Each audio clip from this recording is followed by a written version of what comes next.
السلام علیکم ورحمۃ اللہ وبرکاتہ۔ الحمدللہ، آج کی ہماری گفتگو کا موضوع ہے کن مبارکن، مبارک بنیے۔ اللہ سبحانہ وتعالی ہماری اس مجلس میں بھی برکت ڈالے، ہم سب کو برکتیں عطا کرے اور ہم دوسروں کے لیے خیر و بھلائی کا موجب بنے۔ حقیقت یہ ہے کہ ہم میں سے ہر شخص یہ شوق رکھتا ہے، یہ امید رکھتا ہے، یہ تمنا رکھتا ہے کہ ہم مبارک بنیں، ہم میں برکتیں ہوں، ہمارے گھر والوں میں برکتیں ہوں، ہماری رزق روزی میں برکت ہو، ہماری اولاد میں برکت ہو، ہمارے کام میں برکت ہو۔ لیکن یہ کس طرح ممکن ہے؟ یہ کیسے ہو سکتا ہے؟ اس کے لیے کیا کیا جائے کہ ہم جہاں کہیں بھی ہوں بابرکت ہوں؟ جیسا کہ اللہ سبحانہ وتعالی نے سورۃ مریم میں مسیح علیہ السلام کے بارے میں کہا، اس نے کہا بے شک میں اللہ کا بندہ ہوں، اس نے مجھے کتاب دی اور مجھے نبی بنایا اور مجھے بابرکت بنایا۔ جہاں بھی میں ہوں، جہاں بھی ہوں، گھر میں ہوں، گھر کے باہر ہوں، بابرکت ہوں، اور مجھے نماز اور زکوٰۃ کی وصیت کی جب تک میں زندہ رہوں۔ تو اللہ تعالیٰ ہمیں بھی جہاں بھی ہم ہوں ہمیں بابرکت بنا دے۔ ہمیں کوشش کرنی چاہیے کہ ہماری ذات، ہماری اپنی ذات کے لیے بابرکت ہو، ہم خود اپنے لیے بابرکت ہوں، برکتیں سمیٹنے والے ہوں، اپنے اہل و عیال کے لیے بابرکت بن جائیں، اپنے بہن بھائیوں کے لیے بابرکت بن جائیں، اپنے پڑوسیوں کے لیے اور اپنے دوستوں کے لیے برکت والے بن جائیں، اپنی اولاد کے لیے، اپنے گھر والوں کے لیے بابرکت بن جائیں، تمام مسلمانوں کے لیے بابرکت بن جائیں، اور ہم جہاں بھی جائیں بابرکت ہی ہوں۔ جس جگہ ٹھہریں، جس جگہ رہائش اختیار کریں، ہم سب لوگوں کے لیے خیر اور بھلائی کا باعث ہوں۔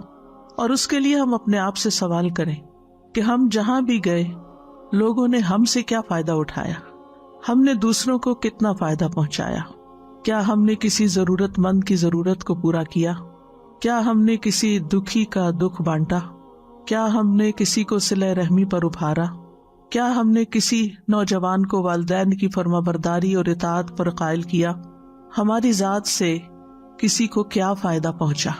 اگر تو فائدہ پہنچا تو سمجھے آپ مبارک ہیں، آپ کے ذریعے دوسروں تک خیر پہنچی، اور اگر آپ کے ذریعے وہاں شر پھیلا، فتنہ پھیلا، لوگوں کو تکلیف پہنچی، لوگوں کی زندگیوں میں مشکلات آئیں، مصیبتیں آئیں، تو گویا آپ مبارک نہیں، آپ نحوست کا باعث ہیں۔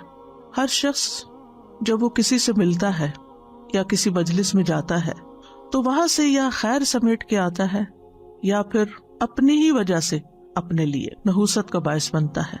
ابو موسیٰ اشعری سے روایت ہے، انہوں نے کہا کہ رسول اللہ صلی اللہ علیہ وسلم نے فرمایا، نیک ساتھی اور برے ساتھی کی مثال کستوری والے اور لوہار کی بھٹی کی سی ہے۔ کستوری والے یعنی خوشبو والے کی طرف سے تجھے کوئی چیز معدوم نہ ہوگی، نہیں کمی نہ ہوگی، یا تو اس سے کستوری خریدے گا یا اس کی خوشبو ہی پالے گا۔ اس کے برعکس لوہار کی بھٹی تیرا بدن یا تیرا کپڑا جلا دے گی، یا اس سے تو بدبودار ہو کر آئے گا، یعنی اس کا دھواں تجھے پہنچے گا۔ تو جہاں تک خوشبو لینے والے کا تعلق ہے یا جس سے خوشبو ملی آپ کو، تو وہ بابرکت ہے، مبارک ہے، اور جو بھٹی پھونکنے والا ہے تو وہ نحوست والا ہے، یعنی اس سے لوگوں کو دھواں ہی پہنچتا ہے اور اس سے لوگوں کو تکلیف ہی پہنچتی ہے۔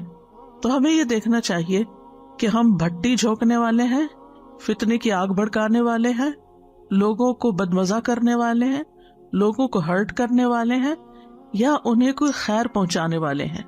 کیونکہ بعض اوقات ہم اپنی باتوں کے ذریعے، ہم اپنے ایکشنز کے ذریعے، ہم اپنے جیسچرز کے ذریعے، ہم اپنے باڈی لینگویج کے ذریعے دوسروں کو تکلیف دے رہے ہوتے ہیں، کبھی ٹانٹ کر کے، کبھی مذاق اڑا کے، کبھی تانا دے کے، کبھی باتیں سنا کے، کبھی کسی طرح، کبھی چلا کے، شاؤٹ کر کے ہم دوسروں کے ساتھ کیا معاملہ کرتے ہیں۔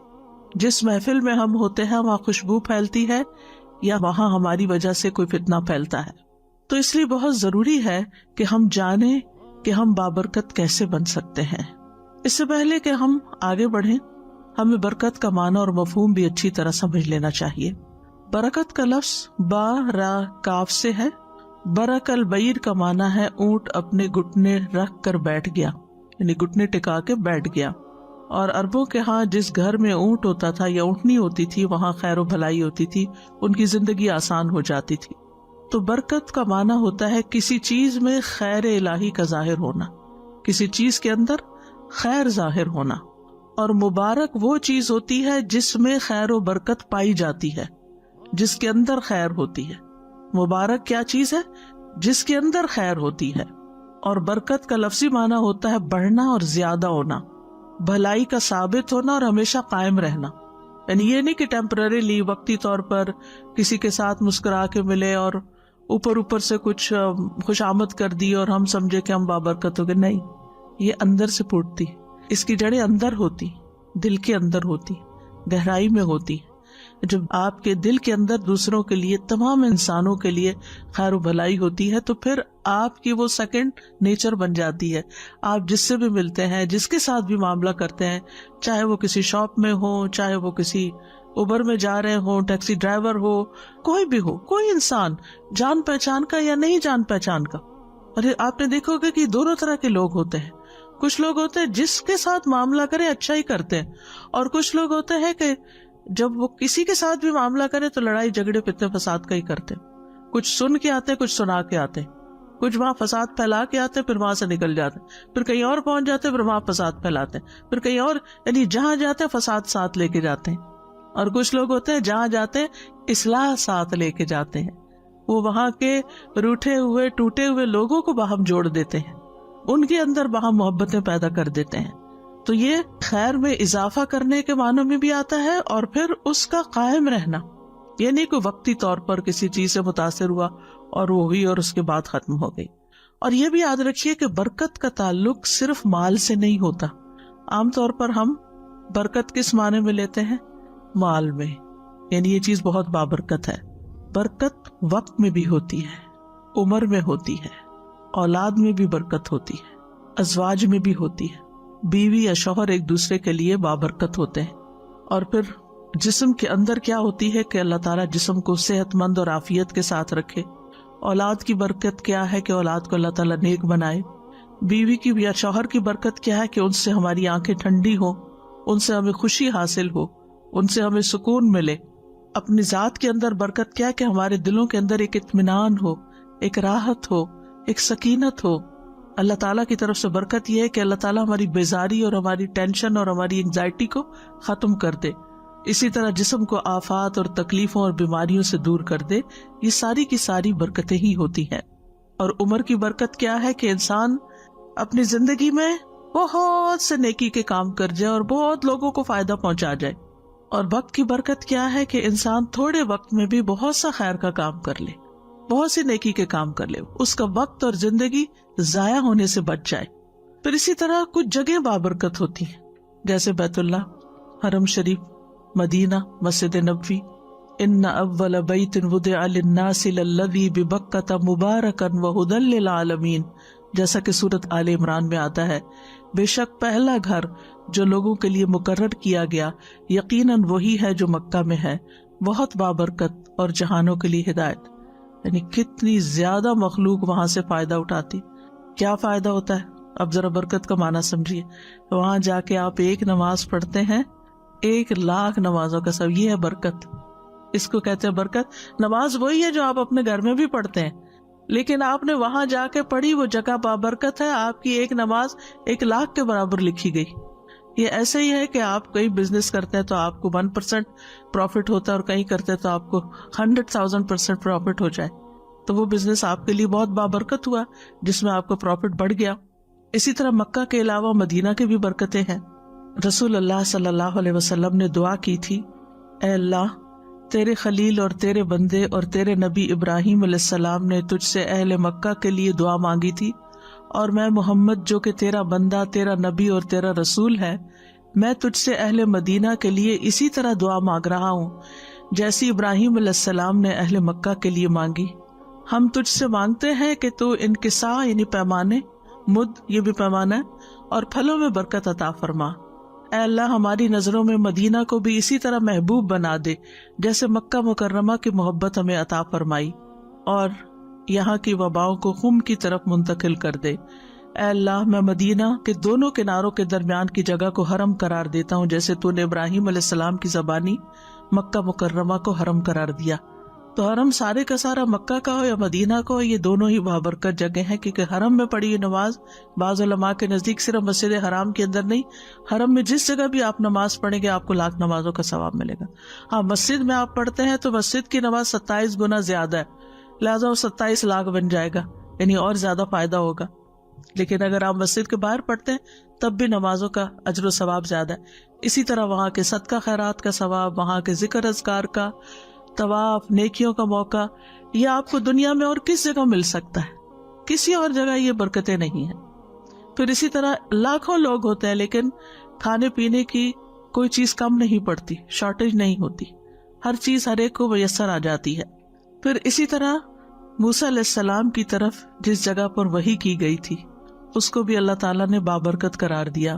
سورۃ القصص میں آتا ہے کہ اس بابرکت قطعے میں ایک درخت سے آواز دی گئی، یعنی وہ بابرکت علاقہ تھا جہاں ایک درخت تھا، اس درخت سے آواز دی گئی۔ پھر اسی طرح اللہ تعالیٰ نے زیتون کے درخت کو مبارک درخت کا نام دیا ہے۔ سورۃ النور میں آتا ہے وہ چراغ ایک مبارک درخت زیتون سے روشن کیا جاتا ہے جو نہ مشرقی ہے نہ مغربی۔ اور زیتون کے درخت کی برکت بھی آپ کو معلوم ہے کہ اس کی چھال، کھال، اس کا پھل، اس کی گٹلی، اس کے پتے، ہر چیز بے پناہ فائدے کی ہے، خیر ہی خیر پھوٹتی ہے اس کے اندر سے۔ اسی طرح آسمان سے نازل ہونے والی بارش کو بابرکت قرار دیا گیا۔ سورۃ قاف میں آتا ہے اور ہم نے آسمان سے ایک بہت بابرکت پانی اتارا۔ اب برکت کا معنی سمجھ رہے ہیں نا آپ، یعنی کہ زیتون کے درخت کی کیا کیا برکتیں ہیں، اب اس پانی کی کیا ہے۔ سبحان اللہ، جب یہ پانی مری ہوئی زمین کے اوپر پڑتا ہے تو زمین کس طرح ہری ہو جاتی، اس میں انسانوں کی خوراک اور اس میں جانوروں کی خوراک، اور اس سے پوری فضا دھل جاتی ہے اور ہر چیز کے اندر ایک خوبصورتی آ جاتی ہے اور زمین اپنے خزانے اگلنے لگتی ہے۔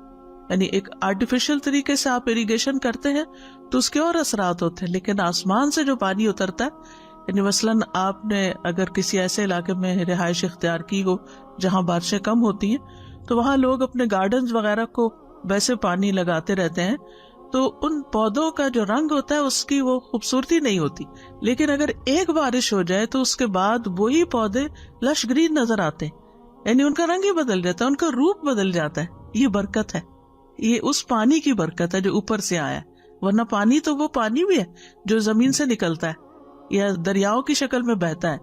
تو یہ ہوتی ہے برکت، ایک ہی چیز اب، لیکن ایک کی خیر کچھ اور ہے اور ایک کی خیر کچھ اور۔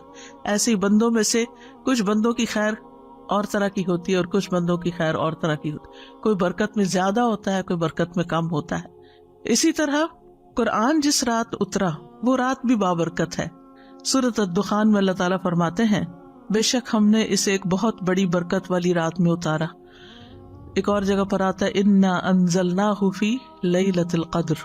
لیلۃ القدر کی کیا برکت ہے، سوچئے، وما ادراک ما لیلۃ القدر، لیلۃ القدر خیر من الف شہر۔ یہ ہے برکت، اس ایک رات کی آپ عبادت کرتے ہیں، 1000 مہینوں کی عبادت سے اس کا اجر بڑھ جاتا ہے۔ یعنی اگر 1000 مہینے آپ عبادت کرتے رہے، اور کون کر سکتا ہے؟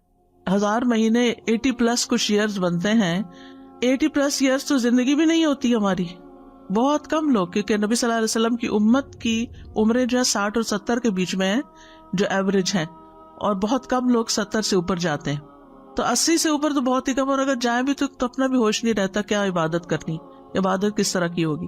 لیکن اگر کسی کو وہ ایک رات نصیب ہو جاتی، ایک رات، تو وہ اتنا بڑا اجر کما لیتا، اور جس کو ہر سال وہ نصیب ہو وہ کتنا بڑا خوش قسمت ہوگا۔ اور قیامت کے دن وہ اعمال نامے میں وہ ہزاروں سالوں کی عبادت، پہلی امتوں کی عمریں لمبی ہوتی تھی لیکن امت محمد صلی اللہ علیہ وسلم کی عمر کم ہے، لیکن ان کو یہ جو نعمتیں دی گئی ہیں قرآن مجید کی شکل میں، یا یہ رات یا یہ حرم اور یہ مختلف چیزیں، اس کی وجہ سے ان کی تھوڑی عبادت بھی بہت بڑی ہو گئی، اور خوش قسمت تھا وہ جو ان ساری برکتوں سے فیضیاب ہو۔ پھر بذات خود قرآن مجید ایک بابرکت کتاب ہے۔ سورۃ الانعام میں اللہ تعالیٰ فرماتے ہیں اور یہ ایک کتاب ہے جسے ہم نے نازل کیا، بڑی برکت والی ہے، بس اس کی پیروی کرو اور بچ جاؤ تاکہ تم پہ رحم کیا جائے۔ تو قرآن برکت والی کتاب، بابرکت ہستی کی طرف سے آیا۔ تبارک الذی بیدہ الملک بہت بابرکت ہے وہ جس کے ہاتھ میں ساری کائنات کی بادشاہت ہے، یعنی اللہ سبحانہ تعالیٰ کی طرف سے۔ بابرکت فرشتے یعنی جبریل علیہ السلام لے کر آئے، بابرکت رات میں آیا، بابرکت نبی پر آیا، بابرکت امت کے لیے اتارا گیا۔ امت بابرکت کیوں ہے کہ کم عمر کے باوجود زیادہ نیکیاں کمانے کے مواقع ہیں اس کے پاس، اور قرآن مجید جو ہے ہر اعتبار سے بابرکت ہے۔ خواہ آپ صرف اس کی ریڈنگ کریں، ہر حرف پر 10 نیکیاں ملتی جائیں گی، اور اگر آپ اس کو سمجھ کر پڑھیں گے تو آپ کا دل روشن ہو جائے گا، ثواب الگ ملے گا، سینہ کھل جائے گا، شرح صدر ہو جائے گا، مختلف قسم کی علوم کی راہیں کھل جائیں گی۔ یعنی یہ تو الگ پورا ایک موضوع ہے کہ انسان قرآن کی برکتوں پر بات کرے، کیونکہ قرآن سے ظاہری اور معنوی دونوں طرح کی شفا بھی حاصل ہوتی ہے۔ یعنی معنوی شفا تو یہ دلوں کی شفا ہے، یعنی وہ بیماریاں جو شکوک و شبہات اور شہوات، خواہشات، ڈیزائرز کی شکل میں انسان کے دل کے اندر جمی ہوئی ہوتی ہیں، تو قرآن مجید ان کا علاج کرتا ہے، انسان کے اندر اعتدال پیدا کر دیتا ہے، شک کو یقین میں بدل دیتا ہے، اور اسی طرح شہوات اور ڈیزائرز کو ختم کر کے یا چینلائز کر کے ان سب کو ایک ڈائریکشن دے دیتا ہے کہ جو دوسروں کے لیے پھر ہارمفل نہیں بنتی، اور خود انسان کے اپنے لیے بھی۔ انسان کے اندر اخلاص کا جذبہ پیدا ہو جاتا ہے جس سے انسان کی شہوات کا علاج ہوتا ہے۔ اور کتنے ہی لوگ ایسے ہیں کہ جو صرف اس کلام کے پڑھنے سے شفا پاتے ہیں، یعنی جیسے دم وغیرہ ہوتا ہے اور جنات اور خبیث ارواح جو ہے ان کو بھگایا جاتا ہے، یا کئی ایسی بیماریاں جو لا علاج ہوتی ہیں جن کو کوئی میڈیکل سائنس ڈائگنوز بھی نہیں کر پاتی، ان بیماریوں کا علاج بھی قرآن مجید کے اندر ہے۔ اور ظاہری شفا میں جو ظاہری بیماریاں انسان کے اندر ہوتی ہیں، یعنی لا علاج مریض بعض اوقات قرآن کے ذریعے شفا پا جاتے ہیں، اس کو پڑھنے کے ذریعے، اس کے دم کے ذریعے، مختلف طریقے سے جو علاج کیے جاتے ہیں۔ پھر اسی طرح نبی صلی اللہ علیہ وسلم کی ذات بابرکت تھی، اللہ نے آپ میں خاص برکت ڈالی، اور اسی وجہ سے صحابہ جو تھے وہ آپ کی برکت حاصل کرنے کا بڑا شوق رکھتے تھے۔ وہ آپ کا پسینہ اکٹھا کرتے، آپ کا لعاب لیتے، اور آپ جو تعلیم دیتے، ان سب چیزوں کا وہ شوق رکھتے تھے، کیونکہ انہیں پتا تھا کہ اس میں برکت ہے۔ اور اس میں ہم نبی صلی اللہ علیہ وسلم کے جب معجزات پڑھتے ہیں سیرت کی کتابوں میں، تو اس میں آپ دیکھیں کہ حدیبیہ کے موقع پر ہی 1400 لوگوں کے لیے جو پانی کی کمی ہوئی، تو کس طرح آپ نے اپنا لعاب ڈال کے پانی کے اندر، تو سب لوگ سیراب ہو گئے، تفصیلات آپ کو معلوم ہیں۔ پھر اسی طرح آپ نے اپنا ہاتھ پانی کے اندر رکھا تو یوں لگ رہا تھا جیسے انگلیوں کے اندر سے پانی نکل رہا ہے، اس پانی کی کمی پوری ہو گئی۔ پھر اسی طرح یہ ہے کہ مسلمان بھی جو واقعی مسلمان ہو وہ بابرکت ہوتا ہے، یعنی جس انسان کی نیت اچھی ہو، جس کے اندر تقویٰ ہو، جس کے اندر اخلاص ہو، جو اپنا تزکیہ کرنے کی فکر میں رہتا ہو، جس کے اندر تکبر نہ ہو، غرور نہ ہو، حسد نہ ہو، بری بیماریاں نہ ہو، تو وہ انسان بھی بابرکت ہوتا ہے۔ عبداللہ بن عمر کہتے ہیں ایک مرتبہ ہم نبی صلی اللہ علیہ وسلم کی خدمت میں موجود تھے، آپ کے پاس کھجور کا گودا لایا گیا۔ نبی صلی اللہ علیہ وسلم نے فرمایا، درختوں میں سے ایک درخت ایسا ہے جس کی برکت مسلمانوں کی برکت جیسی ہے۔ میں نے خیال کیا کہ آپ کا اشارہ کھجور کے درخت کی طرف ہے۔ میں نے سوچا کہہ دوں اے اللہ کے رسول، یہ کھجور کا درخت ہے صلی اللہ علیہ وسلم۔ لیکن جب میں نے ادھر اور دیکھا تو میں نے دیکھا کہ مجلس میں میرے علاوہ 9 لوگ اور بیٹھے ہیں، اور وہ سب بڑے ہیں مجھ سے، میں چھوٹا تھا، تو اس لیے میں خاموش رہا، یعنی ادب میں۔ تو آپ نے فرمایا وہ درخت کھجور کا ہے۔ سورۃ قاف میں اس کھجور کے درخت کے بارے میں آتا ہے، وَالنَّخْلَ بَاسِقَاتٍ لَهَا طَلْعٌ نَضِيدٌ، اور کھجور کے درخت لمبے لمبے جن کے تہ بتہ خوشے ہیں، یعنی دیکھنے میں بھی بہت ایلیگنٹ ہے، بہت خوبصورت ہے، اور جب پھل آتا ہے، آج کل آپ دیکھیں وہ کچی کھجور کے جو آتے ہیں شاخیں، کتنے خوبصورت وہ اس کے اوپر لگے ہوئے ہوتے ہیں جیسے کوئی موتی پروئے ہوئے ہوں۔ اور قرآن مجید میں بھی سورۃ ابراہیم میں اس درخت کے بارے میں آتا ہے، مثل کلمۃ طیبۃ کشجرۃ طیبۃ اصلها ثابت وفرعها فی السماء تؤتی اکلها کل حین بإذن ربها ویضرب اللہ الامثال للناس لعلہم یتذکرون۔ پاکیزہ کلمے کی مثال، یعنی جب ایک مومن پڑھتا ہے تو اس کی مثال ایک پاکیزہ درخت کی طرح ہے جس کی جڑ مضبوط ہے، جس کی چوٹی آسمان میں ہے، وہ اپنا پھل اپنے رب کے حکم سے ہر وقت دیتا ہے، اور اللہ لوگوں کے لیے مثالیں بیان کرتا ہے تاکہ وہ نصیحت حاصل کریں۔ یہ مثال اللہ نے کیوں بیان کی کہ جس طرح کھجور کا درخت بابرکت درخت ہے، مومن ایسے ہی ہے۔ کھجور کے درخت کا کوئی حصہ ضائع نہیں جاتا، کھجور کا درخت باقی درختوں کے مقابلے میں ہلکا ہوتا ہے، اس کا تنا زمین پہ بھاری نہیں ہوتا، یعنی کسی پہ بوجھ نہیں ہوتا. اسی طرح اس کی شاخیں جو ہے وہ بھی کام آتی ہیں. پھر اسی طرح اس کے پھل جو ہیں، اس کی جڑیں جو ہیں، ہر جز میں، حتیٰ کہ گٹلیاں، سب چیزوں کے اندر افادیت ہے. یعنی کھجور کے پھوٹنے سے لے کر خشک چواروں تک ہر شیپ میں، ہر سٹیج پر اس سے فائدہ اٹھایا جا سکتا ہے. یعنی باقی پھل ہے نا، تو آپ ان سے کب فائدہ اٹھا سکتے ہیں؟ جب وہ رائپ ہو جائیں. اگر وہ کچے کھائیں گے تو آپ کے پیٹ میں درد ہو جائے. کھجور کچی بھی کھائیں تو فائدہ مند ہے. اور کھجور کی پوری شکل بننے سے پہلے اس کے اندر جو ایک پھول سمجھے آتا ہے تو وہ بھی اپنے اندر بہت سے فائدے رکھتا ہے. پھر اسی طرح گٹلیاں جیسے اونٹوں کو چارے کے طور پہ کھلائی جاتی ہیں، اور اجوا کی گٹلیاں جو ہے اس میں تو علاج بتایا جاتا ہے دل کی تکلیفوں کا، جیسے نبی صلی اللہ علیہ وسلم نے خود ریکمینڈ کیا. تو پھر اسی طرح یہ ہے کہ کھجور جو ہے وہ ہمیشہ احسان کا معاملہ کرتی ہے. ایور گرین درخت ہے، اس کے پتے سال میں سوکھتے نہیں، گرتے نہیں ہیں. اور پھر یہ کہ وہ صرف دیتا ہی دیتا ہے، لیتا کچھ نہیں. بہت کم پانی لیتا ہے کھجور کا درخت، یعنی ایسے علاقوں میں بھی اگ جاتا ہے جو انتہائی گرم ہوتے ہیں اور اس میں بارش نہ ہونے کے برابر ہوتی ہے. اور پھر یہ کہ اتنا میٹھا پھل دیتا ہے، اور پھر وہ پھل عرصے تک خراب بھی نہیں ہوتا، یعنی جب اس کو سکھا لیا جاتا ہے. تو اسی طرح جو ایک مومن ہوتا ہے، یعنی پرفیکٹ ایگزامپل ہے کھجور کے درخت کے ساتھ مبارک انسان کی. جو مبارک انسان ہوتا ہے، یعنی کن مبارکن کی جو بات ہو رہی ہے، جو مبارک انسان ہوتا ہے اس کی برکت ہر طرح کے حالات میں اور ہمیشہ رہتی ہے کہ وہ ہر طرح سے لوگوں کے لیے فائدہ مند ہوتا ہے. وہ اپنی زندگی کے ہر فیز میں، یعنی جوان ہے تب بھی، اور بڑھاپے میں ہے تب بھی، اور حتیٰ کہ مر جاتا ہے تب بھی اس کا فیض جاری رہتا ہے. یہ ہوتا ہے مبارک ہونا، کہ مرنے کے بعد بھی وہ اپنے اچھے آثار چھوڑ جاتا ہے. جسے سورۃ یاسین میں آتا ہے نا، انا نحن نحیی الموتى ونکتب ما قدموا وآثارهم. تو وہ ما قدموا، جو انہوں نے آگے بھیجا وہ بھی، اور جو ان کے پیچھے رہتا مرنے کے بعد، چاہے وہ اچھی یادیں ہیں، چاہے وہ اچھی کتابیں ہیں جو لکھ گئے، یا وہ اچھا علم ہے جو پھیلا گئے، یا لوگوں کو خیر پہنچا گئے، کوئی کنواں کھدوا گئے، کوئی مسجد بنوا گئے، کوئی اسکول بنوا گئے، کوئی سڑکیں بنوا گئے، کوئی خیر کے کام کر گئے. ان سے لوگ جو ہے وہ فائدہ اٹھاتے جا رہے ہیں، انسان بھی، جانور بھی، حیوان بھی، پرند چرند. انہوں نے مال جمع کر کے گن کے اور سینت کے نہیں رکھا، بلکہ اس کو اپنی زندگی میں بھی خیر کے کاموں میں لگاتے رہے، اور مرنے کے بعد کے لیے بھی اپنے خیر کے کام ایسے چھوڑ گئے کہ ان کی ذات سے لوگوں کو فائدہ پہنچتا رہتا. اور پھر یہ کہ کھجور کا درخت صرف فائدہ دیتا ہے، اس میں کوئی چیز نقصان کی نہیں. تو اسی طرح مومن جو ہے وہ صرف فائدہ دیتا ہے، اس میں کوئی چیز خراب نہیں ہوتی، یعنی کہ نقصان دینے والی نہیں ہوتی. وہ دھوکہ نہیں دیتا، وہ آپ سے جھوٹ نہیں بولتا، وہ خیانت نہیں کرتا، وہ گالی گلوچ نہیں کرتا، وہ شاؤٹنگ نہیں کرتا، وہ ہارش لینگویج استعمال نہیں کرتا. وہ صرف احسان کا معاملہ کرتا ہے، خرابی کا معاملہ نہیں کرتا. لین دین میں کھرا ہوتا ہے، لپٹ کر لوگوں کے پیچھے پڑ کے سوال نہیں کرتا، عمدہ طریقہ اختیار کرتا ہے. اسی طرح تکلف نہیں کرتا، یعنی کہ وہ اپنے اوپر کوئی خول نہیں چڑھاتا. جو اندر سے ہوتا ہے وہی باہر سے ہوتا ہے، ڈبل سٹینڈرڈ نہیں ہوتے اس کے. لوگوں کی برائیوں سے، برے رویوں سے درگزر کر جاتا ہے، اگنور کر جاتا ہے. آپ دیکھیں بہت سی لڑائی جھگڑے فساد جو ہے نا وہ وہی ختم ہو جائے اگر آپ اس کو اگنور کر. ویسے کسی نے آپ کو سخت بات کہہ دی تو اگر آپ جواب نہ دیں تو بات آگے نہیں بڑھے گی، لیکن اگر آپ نے جواب دیا تو پھر تو شروع ہو جائے گا سلسلہ، پتہ نہیں وہ کہاں جا کے ختم ہوگا.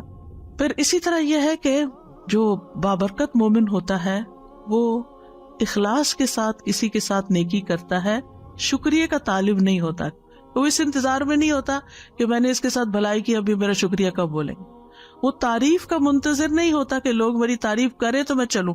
دھکا سٹارٹ نہیں ہوتا کہ کوئی مجھے پمپ کرے تو پھر میں آگے بڑھوں، اور اگر کسی نے میری تعریف نہیں کی تو اس کے بعد اب میں کوئی خیر کا کام کرنے والا نہیں. پھر اسی طرح یہ ہے کہ کھجور کا درخت ہوتا ہے نا، اسٹریٹ، سیدھا ہوتا ہے، مستقیم.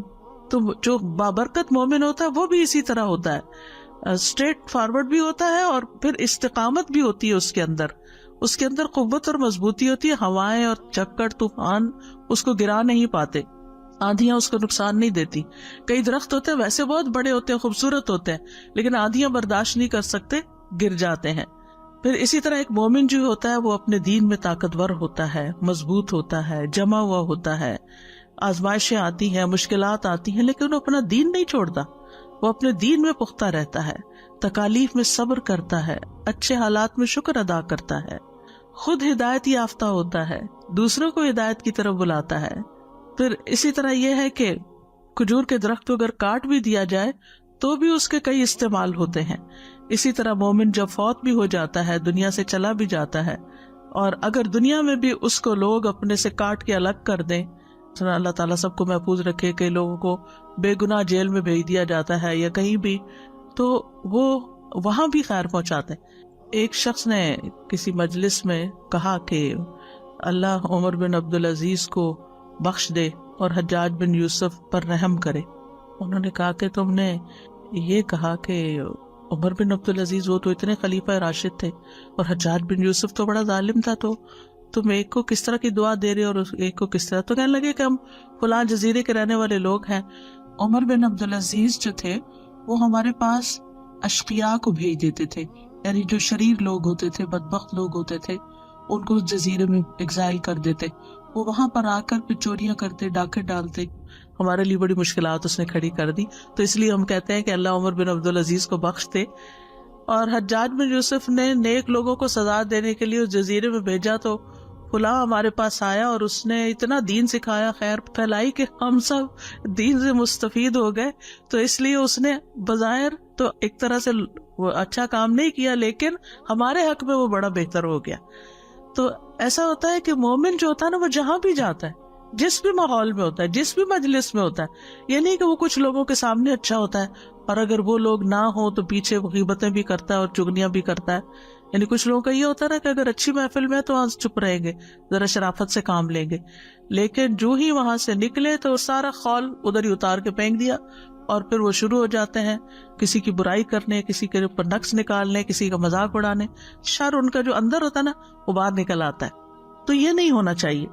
تو اس میں یہ ہے کہ جو مومن ہوتا ہے نا، وہ جہاں بھی جاتا ہے، مبارک شخص وہ ہوتا ہے جو جہاں جاتا ہے خیر لے کے جاتا ہے، وہ وہاں کسی نہ کسی کو کوئی نہ کوئی فائدہ پہنچا کے آتا ہے، کسی کو تسلی دے گا، کسی کا کوئی کام کر دے گا، کسی کی کوئی خدمت کر دے گا، کسی کو کوئی اچھی بات بتا دے گا۔ یعنی وہ فارغ بیٹھنے والا، ہاتھ پہ ہاتھ دھر کے بیٹھنے والا، صرف خدمت لینے والا نہیں ہوتا، بلکہ وہ لوگوں کو خیر کی بات بتا کر کسی اچھے کام پہ لگانے والا بھی ہوتا ہے۔ اس میں ضروری نہیں ہوتا کہ آپ صرف ایک معلم ہی ہو، ایک ٹیچر ہو یا ایک عالم ہو تو تبھی مبارک ہوں گے کہ آپ دوسروں کو تعلیم دے کے کریں گے۔ جو اسکل اللہ نے آپ کو دی ہے، مثلاً آپ اچھا کھانا پکانا جانتی ہیں، آپ بچوں کی تربیت کی ماہر ہیں، آپ لوگوں کی کاؤنسلنگ اچھی کر سکتی، یعنی اپنے آپ کو پہچانیے کہ کون سا ہنر ہے میرے پاس، اور میں کسی بھی مجلس میں بیٹھ کر لوگوں کے ساتھ کیا شیئر کر رہی ہوں، کیا غیبتیں شیئر کر رہی ہوں یا زندگی گزارنے کے اچھے طریقے شیئر کر رہی ہوں۔ یعنی ہر ایج کے لوگ ہوتے ہیں نا، بعض اوقات دعوت ہوتی ہے، کہیں سب جمع ہے، کوئی شادی کا موقع ہے یا گھر میں کسی نے اب کوئی ایسا انتظام کیا ہوا ہے، اب ہر طرح کے لوگ آئے ہوئے ہیں، بیٹھے ہیں۔ آپ نے دیکھا ہوگا کہ کچھ لوگ اٹھیں گے ہر وقت، یعنی خدمت ہی کرتے رہیں گے، کسی کو پانی لا کے دے رہے ہیں، کسی کے بچے کو اٹھا رہے ہیں، کسی کے ساتھ کوئی بھلائی کر رہے ہیں، یعنی آپ ان کو بیٹھا نہیں دیکھیں گے، وہ کچھ نہ کچھ، اور کچھ نہیں تو چیزیں ادھر ادھر جو پھینکی ہوئی ہوں گی وہ اٹھا کے صفائی کرنا شروع کر دیں گے، گھر والوں کی مدد کرنے لگیں گے، کچن میں لگ جائیں گے، سرونگ میں لگ جائیں گے، یعنی کچھ نہ کچھ کر رہے ہوں گے۔ اچھا، کچھ ایسے بزرگ ہوتے ہیں کہ جو یہ سارے کام نہیں کر سکتے، تو ان کی خیر کیا ہو سکتی ہے کہ وہ جس کے ساتھ بیٹھے ہوں گے اس کو کوئی اچھی خیر کی بات بتا رہے ہوں گے۔ تو ہر شخص اپنے اپنے اعتبار سے وہ یعنی کہ زندگی کے کس سٹیج پر ہے، علم کے کس مرتبے پر ہے، جسمانی قوت کی کس سٹیج پر ہے، اور وہ دوسروں کو کیا دے رہا ہے، کیا فائدہ پہنچا رہا ہے۔ تو اس لیے مبارک بنیے، یعنی خیر پہنچائیے، یعنی کسی مسلمان میں برکت ہونے سے مراد اس سے خیر کثیر کا حاصل ہونا ہے۔ مبارک بنیے یعنی دوسروں کو خیر پہنچانے والے بنیے، دوسروں کا فائدہ کرنے والے بنیے۔ ام المومنین حضرت جویریہ کی شادی جب رسول اللہ صلی اللہ علیہ وسلم سے ہوئی تو ان کے اس بنا پر کہ نبی صلی اللہ علیہ وسلم نے ان سے شادی کر لی، اور انہوں نے کہا کہ اب جو ان کا قبیلہ ہے وہ نبی صلی اللہ علیہ وسلم کے سسرال بن گئے ہیں، لہٰذا انہوں نے جو لوگ پکڑے ہوئے تھے غزوہ بنو المصطلق وہ سب آزاد کر دیے۔ تو اس لیے کسی نے کہا اس سے عظیم برکت والی عورت میرے علم میں نہیں کہ جس کی وجہ سے اس کے قبیلے کے لوگوں کو اتنا فائدہ پہنچا کہ اتنے لوگوں کو آزادی مل گئی۔ ہم سوچیں ہماری وجہ سے لوگوں کی زندگیوں میں کیا خیر آئی، کتنے لوگوں کو، کسی کو آزادی ملی ہو، کوئی ہم نے قیدی چھڑائے ہو، کوئی ہم نے لوگوں کے پانی پینے کا انتظام کیا ہو، کسی علاقے کی سرابی کا انتظام کر دیا. ہم نے کیا کیا؟ ہم سے کیا خیر پہنچی لوگوں کو؟ یا ہم صرف ہر وقت اپنا ہی رونا روتے رہتے ہیں؟ کیونکہ کچھ لوگ ہوتے ہیں جو ہر وقت یہی سوچتے رہتے ہیں اچھا اب دوسروں کے لیے اور کیا کریں، اور کیا نیکی کا کام کریں. اور نیکی سے مراد ان کی صرف ذاتی عبادت نہیں ہوتی، وہ نیکی کے کام یہ بھی سمجھتے ہیں کہ اچھا اب اور کس طریقے سے لوگوں کی زندگی میں خیر، خوشی، بھلائی، آرام، راحت لایا جائے. راحت جسمانی بھی ہوتی ہے، راحت قلبی بھی ہوتی ہے، راحت ذہنی بھی ہوتی ہے. جب آپ کسی کو علم دیتے ہیں تو ذہنی راحت پہنچا رہے ہوتے ہیں، کیونکہ اس کے مسائل حل ہو رہے ہوتے ہیں، گتھیاں کھل رہی ہوتی ہیں، تو اس کا دماغ روشن ہو رہا ہوتا ہے، تو اس کو خیر پہنچ رہی ہوتی ہے آپ کی طرف سے. اور اسی طرح کچھ راحت قلبی بھی ہوتی ہے، جب آپ اللہ کا ذکر کرتے ہیں، اللہ کی کتاب میں سے کچھ پڑھتے پڑھاتے ہیں، تو آپ لوگوں کو قلبی راحت پہنچا رہے ہوتے ہیں، یا ان کی کوئی پریشانی یا مسئلہ سن کے اس کا کوئی حل نکالتے ہیں. اور یہ کام ضروری نہیں کہ گھر سے باہر جا کے کیا جائے، اب تو گھر کے اندر بھی بیٹھ کے آپ واٹس ایپ کے ذریعے، فون کے ذریعے، نیٹ کے ذریعے بہت کچھ کر سکتے ہیں. اور سب سے پہلے تو خود آپ اپنے گھر والوں کے لیے کر سکتے ہیں. مثلاً ایک ینگ لڑکی جس کے چھوٹے چھوٹے بچے ہوں، کہیں نہیں جا سکتی، لیکن آپ نے دیکھا ہوگا کہ گھر میں خود بچے کتنے مسئلے لے کر آتے ہیں. ایک بچہ اسکول سے آتا ہے روتا ہوا، وہ ایک مسئلہ لے کے آتا ہے، آپ اس کا مسئلہ حل کرتے ہیں. ابھی اس سے فارغ نہیں ہوتے تو دوسرا ایک اور مسئلہ اٹھا کے لے آتا ہے، تیسرا وہ وہاں لڑکے آ گیا، چوتھے نے کچھ اور گڑبڑ کر دی، کسی نے کچھ چیز گرا دی، کسی نے کچھ توڑ پھوڑ دیا. اب ان سارے مواقع پر، ان ساری سچویشنز پر آپ تحمل کے ساتھ آپ ان کی درستگی کرے جا رہے ہیں. جو چیز گری اس کو آرام سے اٹھا لیتے ہیں بغیر کچھ بولے، بغیر چلائے. جو ہونا تھا ہو گیا، جو ٹوٹنا تھا ٹوٹ گیا، اب آپ اس کو سمیٹ رہے ہیں. کچھ لوگ ہوتے ہیں وہ مسئلہ حل کرنے کے وجہ اس کو اور بڑھا دیتے ہیں. تو ایک بابرکت عورت جو گھر میں ہوتی ہے، وہ گھر میں فتنہ فساد نہیں پھیلاتی، وہ گھر میں چیختی چلاتی نہیں، بلکہ ان سارے معاملات کو آسان طریقے سے حل کرتی ہے کہ وہ گھر ایک جنت کا نمونہ بن جاتا ہے. اور اس کے برعکس ایک دوسرا طریقہ یہ ہوتا ہے کہ بس ناک میں مکھی نہیں بیٹھنے دینی، ذرا سے کوئی بات ہوئی نہیں، آپے سے باہر ہو گئے اور بات کہاں سے کہاں تک پہنچا دی اور فساد ہی فساد پھیلا دیا. اور نتیجہ پھر کیا ہوتا ہے؟ وہ کوئی ادھر روٹ کے چلا گیا، اس نے کھانا نہیں کھایا، وہ بھوکا سو گیا. کوئی گھر سے جو ذرا بڑے بچے گھر سے باہر نکل گئے، میاں جو ہے وہ آئے تو اور چلانے لگے، اور گھر ایک آفت اور مصیبت کا جہنم خانہ بنا ہوا ہے. تو اس لیے بہت ضروری ہے کہ ہم جہاں بھی ہوں، مختلف سچویشنز میں، وہاں بابرکت بنے، خیر پہنچانے والے بنے. اور اس میں سب سے پہلی چیز یہ ہے کہ یہ یاد رکھیں، برکت اللہ کی طرف سے ہوتی ہے، برکت اللہ کی طرف سے ہوتی ہے. صحیح بخاری کی کتاب الاشربہ میں آتا ہے، البرکۃ من اللہ. جب اس سے ملتی ہے تو پھر کیا کرنا چاہیے؟ کیا کرنا چاہیے؟ اس سے مانگنی چاہیے، اس سے تعلق رکھنا چاہیے، کیونکہ ہی از دا سورس آف برکہ. جب آپ کا کنیکشن اس سے جڑے گا تو آپ کو برکت ملے گی، تو آپ خیر والے بن جائیں گے. سورۃ ملک میں اللہ تعالیٰ فرماتے ہیں، بہت بابرکت ہے وہ کہ تمام بادشاہی صرف اس کے ہاتھ میں ہے اور وہ ہر چیز پر پوری طرح قادر ہے. تبارک کا مطلب ہے کہ اللہ تعالیٰ بہت عظیم و بلند تر ہے. ایک ہوتا ہے لفظ برکہ، ایک ہوتا ہے مبارک، ایک ہوتا ہے تبارک. جو تبارک ہے نا، یہ صرف اللہ کے لیے ہوتا ہے، ٹھیک ہے. مبارک، نبی صلی اللہ علیہ وسلم بھی مبارک ہیں، کوئی اور مسلمان بھی مبارک ہو سکتا، لیکن تبارک کا لفظ قرآن مجید میں صرف اللہ تعالیٰ کے لیے آیا. یعنی بیدک الخیر انک علی کل شیء قدیر. ساری خیرات، سارے انعامات، سارے احسانات اللہ ہی کی طرف سے ہوتے ہیں. ہر خیر کا منبع اور سورس اللہ کی ذات ہے. اللہ کا تو نام بھی بابرکت ہے. قرآن مجید میں آتا ہے، تبارک اسم ربک ذی الجلال والاکرام. اور صرف ایک نام نہیں کہ کوئی ایک نام، اللہ تعالیٰ کے تمام نام، اس کی ساری صفات بابرکت ہیں. یعنی اللہ کا نام جب کسی چیز کے ساتھ مل جاتا ہے تو اس میں برکت داخل ہو جاتی ہے. آپ کھانا کھا رہے ہیں، بسم اللہ پڑھ کے کھا رہے ہیں، پکا رہے ہیں تو بسم اللہ پڑھ رہے ہیں، خرید رہے ہیں، دروازہ کھول رہے ہیں، بند کر رہے ہیں، گھر میں داخل ہوئے ہیں، ہر موقع پر اگر آپ اللہ کا نام لیتے ہیں، بسم اللہ کہتے ہیں، تو برکتیں ہو جاتی ہیں. تو اللہ سبحانہ وتعالیٰ کی ذات بھی بابرکت ہے، اللہ کے نام بھی بابرکت ہے. اور اس کا اظہار کہاں ہوتا ہے؟ مخلوقات میں، کہ مخلوق پر جتنے بھی احسان ہیں وہ سارے کے سارے اللہ سبحانہ و تعالیٰ کی طرف سے ہیں، لہٰذا ہمیں اللہ تعالیٰ سے ہی برکت طلب کرنی چاہیے۔ نبی صلی اللہ علیہ وسلم دعا کیا کرتے تھے، وبارک لی فیما آتیت، دعائے قنوت میں آتا ہے وبارک لی فیما آتیت، یعنی لوگوں سے آپ کو برکت نہیں ملے گی، یہ یاد رکھیے، فرق یہاں یاد رکھنا ہے۔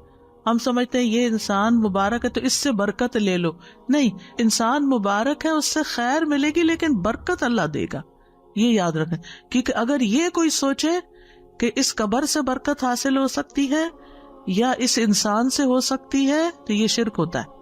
برکت صرف اللہ سے ملتی ہے، انسان کو اللہ ہی سے طلب کرنا چاہیے۔ تو جیسے اللہ سبحانہ و تعالیٰ کی ذات بابرکت ہے، اس کی کتاب بابرکت ہے، اس کا رسول بابرکت ہے، اس کا گھر بابرکت ہے، کچھ زبان اور مکان یعنی کچھ اوقات جو ہم پیچھے ذکر کر چکے ہیں، کچھ مقام جن کو اللہ نے شرف بخشا ہے وہ بابرکت ہیں، تو ہمیں برکت صرف اللہ سے طلب کرنی چاہیے، غیر اللہ سے برکت طلب نہیں کرنی چاہیے، یہ شرک ہو جاتا ہے۔ اگر ہم یہ سمجھے کہ فلاں شخص برکتیں بانٹتا ہے تو یہ درست نہیں ہوگا، یعنی کسی کے اقوال یا افعال یا اشخاص سے برکت نہیں ہوگی، اللہ ہی برکت کا سبب ہے اور وہی برکت دینے والا ہے۔ تبارکت ربنا وتعالیت، بڑی برکتوں والا ہے، عظمتوں والا ہے اے ہمارے رب، اور بہت بلند و بالا ہے۔ پھر اسی طرح یہ ہے کہ ساری خیر اللہ کے ہاتھ میں ہے۔ سورۃ آل عمران میں اللہ تعالیٰ فرماتے ہیں، کہہ دیجیے اے اللہ بادشاہی کے مالک، تو جسے چاہے بادشاہی دیتا ہے، جس سے چاہے چھین لیتا ہے، جسے چاہے عزت دیتا ہے، جسے چاہے ذلیل کرتا ہے، تیرے ہی ہاتھ میں ہر بھلائی ہے، ہر بھلائی، بے شک تو ہر چیز پر پوری طرح قادر، انکا علی کل شیء قدیر۔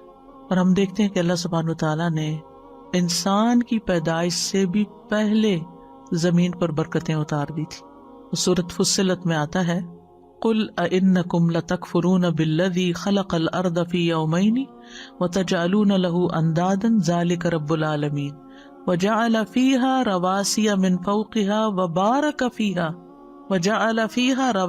من فوقہا وبارک فیہا وقدر فیہا اقواتہا فی 4 ایام سواء للسائلین۔ اس کا معنی کیا ہے؟ کہہ دیجئے کیا بے شک تم واقعی اس کا انکار کرتے ہو جس نے زمین کو 2 دن میں پیدا کیا اور اس کے لیے شریک ٹھہراتے ہو؟ وہی سب جہانوں کا رب ہے، اور اس نے اس کے اوپر سے گڑے ہوئے پہاڑ بنائے، یعنی اس میں ڈالے، اور اس میں بہت برکت رکھی، یعنی زمین کے اندر، اور اس میں غذائیں اندازے کے ساتھ رکھی 4 دن میں۔ اس حال میں کہ سوال کرنے والوں کے لیے برابر جواب ہے۔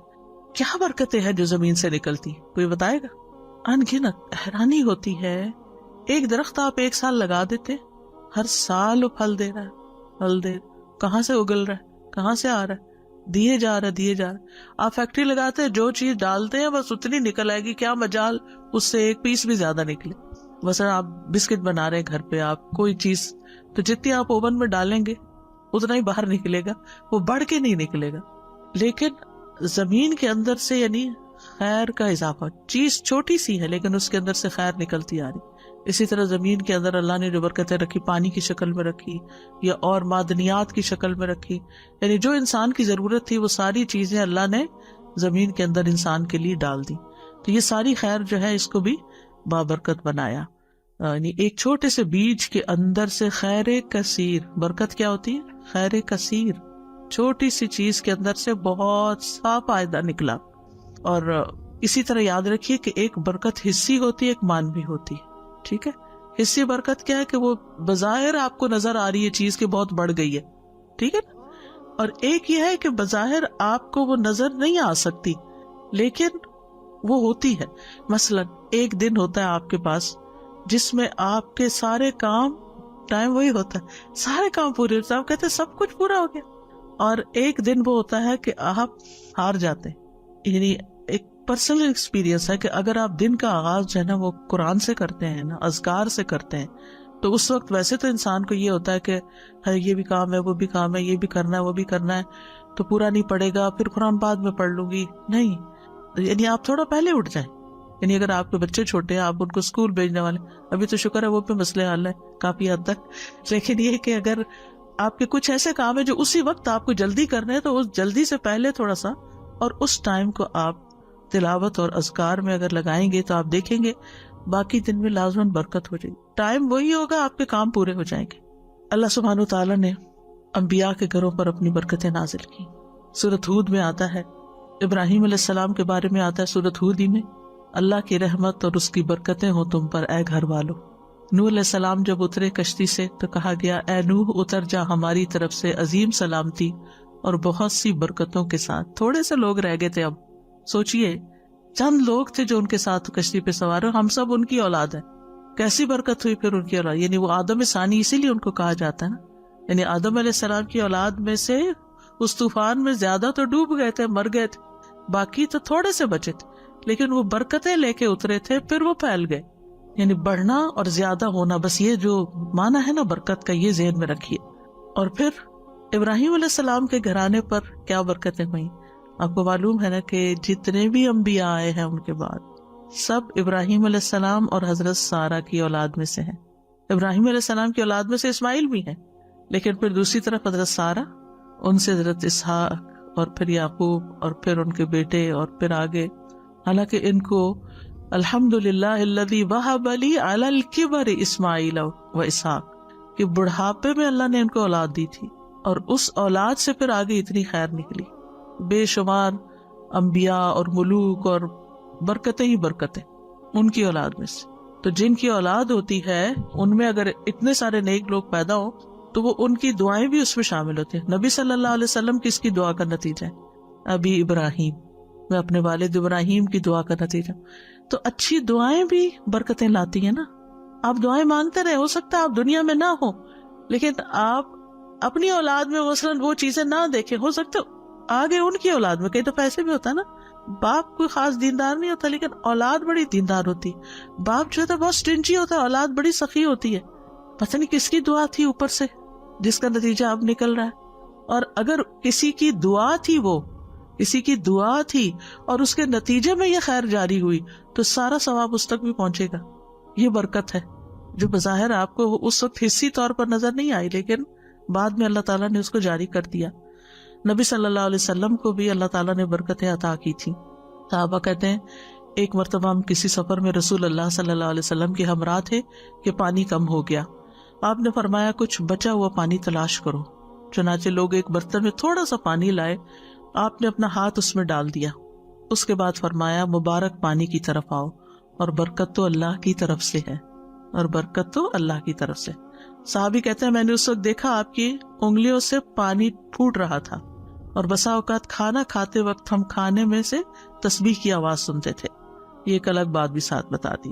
کھانے میں برکت، حضرت جابر کا واقعہ آپ لوگوں نے بخاری میں پڑھا ہوگا کہ جب وہ کہتے ہیں کہ ہم لوگ نبی صلی اللہ علیہ وسلم کے ساتھ خندق کی کھدائی کر رہے تھے، اور میرے پاس بکری کا ایک 6 ماہ کا بچہ تھا. میں نے دل میں سوچا کیوں نہ اسے بھون کر نبی صلی اللہ علیہ وسلم کے کھانے کا انتظام کر لوں. تو میں نے اپنی بیوی سے کہا کہ اس کے پاس جو کچھ ہے اس کو نکالے، جو پیسے اور روٹیاں پکائے اور بکری ذبح کر لیتے ہیں. بہرحال انہوں نے بھون کے روٹیاں پکا کے اور لے گئے نبی صلی اللہ علیہ وسلم کے پاس. جب وہ لوگ گھر واپس آ جاتے تھے، دن کو خندق کھودتے تھے، رات گھروں کو آ جاتے تھے مدینہ میں. تو میں نے جا کے عرض کیا یا رسول اللہ صلی اللہ علیہ وسلم، میں نے تھوڑا سا گوشت بھونا ہے اور جو ہمارے پاس تھا، اور اس کے ساتھ کچھ جو کی روٹیاں پکائی ہیں. میری خواہش ہے کہ آپ میرے ساتھ میرے گھر چلیں. میرا ارادہ تھا کہ نبی صلی اللہ علیہ وسلم اکیلے میرے ساتھ آ جائیں، لیکن جب میں نے آپ کو ساتھ چلنے کے لیے کہا تو آپ نے فرمایا اچھا، اور ایک منادی کو حکم دیا جس نے پورے لشکر میں اعلان کر دیا کہ نبی صلی اللہ علیہ وسلم کے ساتھ جابر کے گھر چلو. میں نے اپنے دل میں انا للہ و انا الیہ راجعون پڑھا. اتنے میں نبی صلی اللہ علیہ وسلم سارے لوگ آ گئے اور آ کر بیٹھ گئے. ہم نے جو کچھ پکایا تھا وہ آپ کے سامنے لا کر رکھ دیا، جو کچھ پکایا تھا وہ آپ کے سامنے لا کر رکھ دیا. نبی صلی اللہ علیہ وسلم نے اس میں برکت کی دعا کی اور بسم اللہ پڑھ کر اسے تناول فرمایا. لوگ آتے جاتے تھے اور کھاتے تھے، حتیٰ کہ تمام اہل خندق نے سیر ہو کے کھانا کھا لی. تو اب پورا لشکر تھا اور جو پکا ہوا تھا وہ چھوٹا سا بکری کا 6 ماہ کا بچہ، کتنا گوشت ہوگا اور کتنی روٹیاں ہوگی وہ، جس سے انہوں نے سب نے کھا لیا. یہ تھی برکت. اسی طرح حضرت انس کہتے ہیں، یہ بخاری کی روایت ہے، ابو طلحہ نے ام سلیم سے کہا میں نے رسول اللہ صلی اللہ علیہ وسلم کی آواز سنی تو آپ کی آواز میں بہت کمزوری معلوم ہوئی. میرا خیال ہے آپ بہت بھوکے ہیں، تمہارے پاس کچھ کھانا ہے؟ انہوں نے کہا جی ہاں.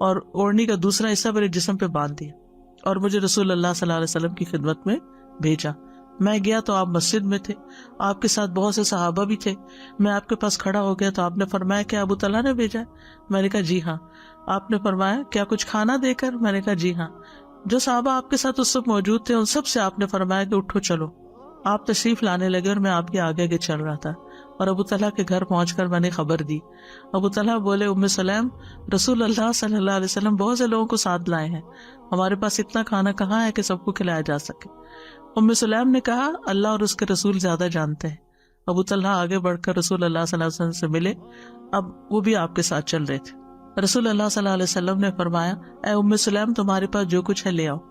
ام سلیم نے وہی روٹی لا کر آپ کے سامنے رکھ دی۔ پھر رسول اللہ صلی اللہ علیہ وسلم کے حکم سے روٹیوں کا چورا کر دیا گیا۔ ام سلیم نے کپی نچوڑ کر اس پہ کچھ گھی ڈال دیا اور اس طرح سالن ہو گیا۔ پھر آپ نے اس پر دعا کی جو بھی اللہ نے چاہا۔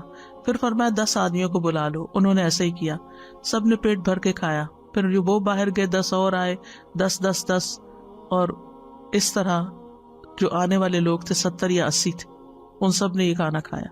یہ تھی برکت۔ اللہ سبحانہ وتعالی ہمارے اس علم میں برکت ڈالے اور ہم سب کو واقعی بابرکت بنا دے۔ وآخر دعوانا ان الحمد للہ رب العالمین۔